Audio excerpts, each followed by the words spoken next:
বিষয়টা অনেক লম্বা, তবে আমরা সংক্ষেপে বলবো। 10টি জিনিস বলবো, মনে রাখবেন। কয়টা জিনিস বলবো?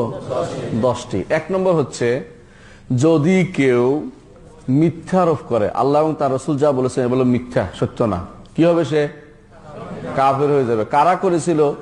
যখনই আবু জাহাল করছে না, অথবা এই উতবা সাইবা রাসূলের যুগে যারা বিরোধিতা কেন করছিল?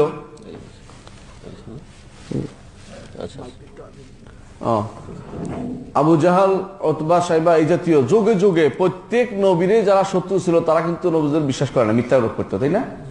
আল্লাহ তাআলা কোরআনে কারীমে বলেছেন, কাযাবা আসহাবুল আদিল কাযাবা কওম নূহিল মুরসালিন কাযাবা কওম হুদিল মুরসালিন। আল্লাহ তাআলা ভালো বলছেন যে মিথ্যা আরোপ করতো যারা। এই জন্য কোরআন এবং সুন্নাহর কোনো কিছুর উপর মিথ্যা আরোপ করবে সে কি হয়ে যাবে?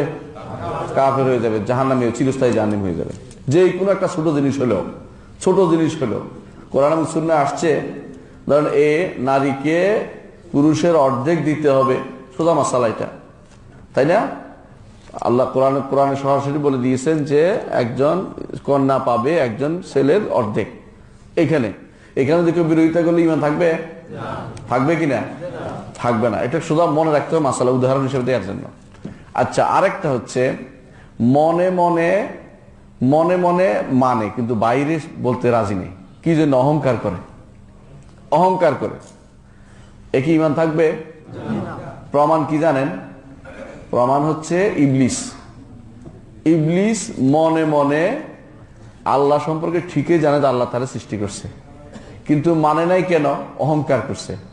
কেন অহংকার করছে? যে আদম হচ্ছে মাটির তৈরি, আমি হচ্ছি আগুনের তৈরি, আমি ওরে কেন মেনে নেব? এই জন্য কি হয়েছে? কাফের হয়ে গেছে। দুনিয়ার বুকে অনেকেই ইসলাম হক মানে কিন্তু জানে, কিন্তু মানতে রাজি নেই। এরা কি হবে?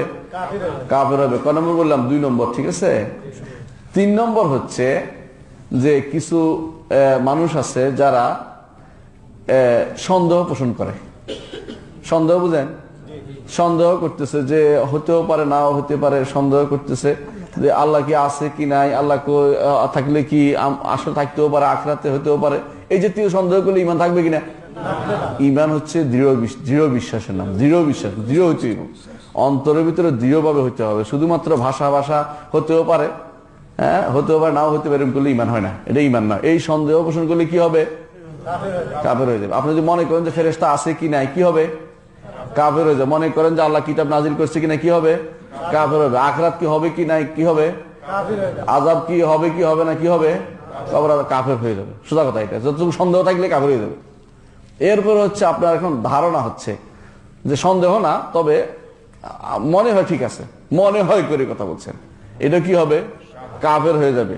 মনে হয় কেন? আল্লাহ তাআলা বলছে, ইন্না যুন্নু ইল্লা যান্না ওয়া মা নাহনু বিমুস্তায়কিনিন।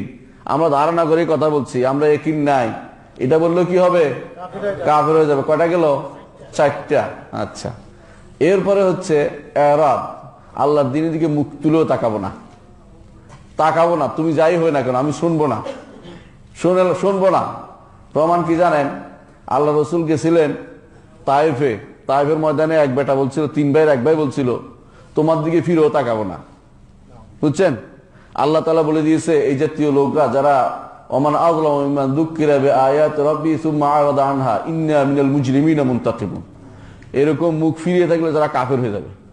একটা বিরাট গোষ্ঠী কোরআন হাদিস পড়বে না, তাদের জীবনে ছাত্র ছেলেদেরকেও পড়াবে না, দেখবেন। কিন্তু আছে কিনা? কামেল পাস করে না, ওই সাধারণ ডক্টর ডিগ্রি নয়, কিন্তু কোরআন হাদিস পড়তে পারে না, জানেন? ঠিক না? এরা দিন পড়ায় না, পরিবারের মধ্যে দিন নিষিদ্ধ এদের। এরা ঈমান আছে কিনা? ঈমান নাই। এরা দান দিন ইল্লাহ পুরোপুরি ইচ্ছা করে।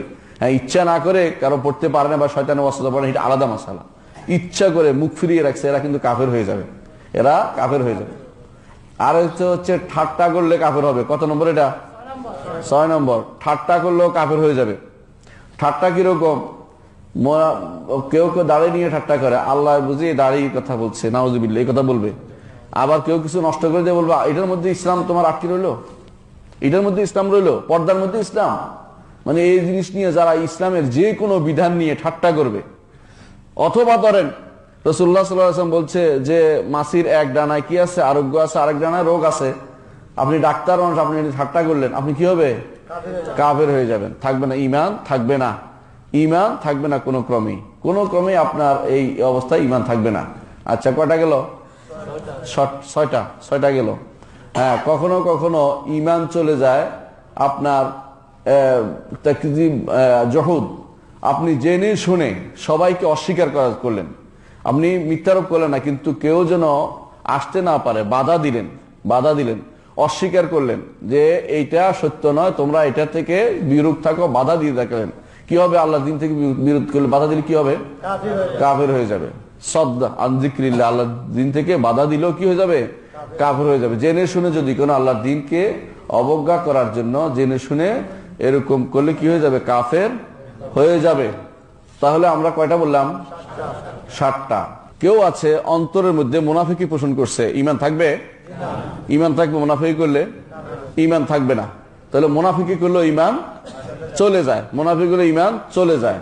আচ্ছা, আরেকটা হচ্ছে শিরিক করছে, ইমান থাকবে? শরিক করছে, ইমান থাকবে? থাকবে না। আমি জন্য বলছি, দুইটা মনে আছে, ভুলে গেছিলাম। আচ্ছা, আরেকটা হইলো যে সুখরিয়া, ঠাট্টা মস্কারি করছে। না, এটা ইস্তেহজা একটা, ঠাট্টা আরেকটা, দুইটা ভিন্ন ভিন্ন জিনিস। ইস্তেহজা এবং সুখরিয়া ভিন্ন ভিন্ন জিনিস। এই দুইটাকে কেউ যদি কোনো অস্বীকার করে কি হয়ে যাবে? এই দুইটা করলে কি হবে? কাফের হয়ে যাবে।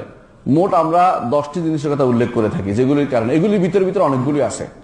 যেমন কেউ যদি কোন আল্লাহ শরীয়ত থেকে, শাইখুল ইসলাম মোহাম্মদ আব্দুল্লাহ রাহিমাহুল্লাহ 10টা বলছেন, ওই 10টি অন্যান্যখানে ভিতরে ঢুকে যায়। কিন্তু মোট মৌলিক 10টি জিনিস যেগুলো একজন মানুষের বিশ্বাসের ভিতরে ঢুকে, কিছু কর্মের মাধ্যমে, কিছু মুখের কথার মাধ্যমে মানুষ সাধারণত এই ঈমান থেকে বেরিয়ে যায়। এগুলো আমাদের জানতে হবে। কেন জানতে হবে? যে কোনো সময় কথায় কথায় মানুষ কাফের হয়ে যেতে পারে।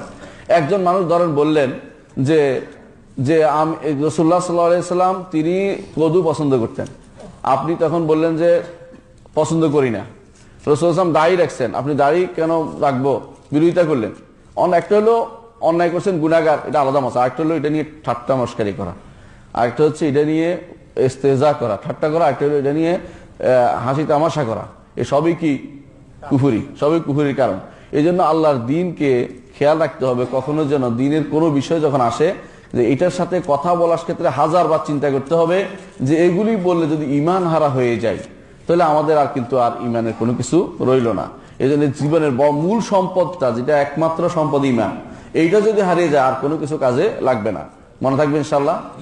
ইনশাআল্লাহ। জি, আমাদের এক ভাই জানতে চেয়েছেন, আমি শেখ মতুর আমাকে বলতে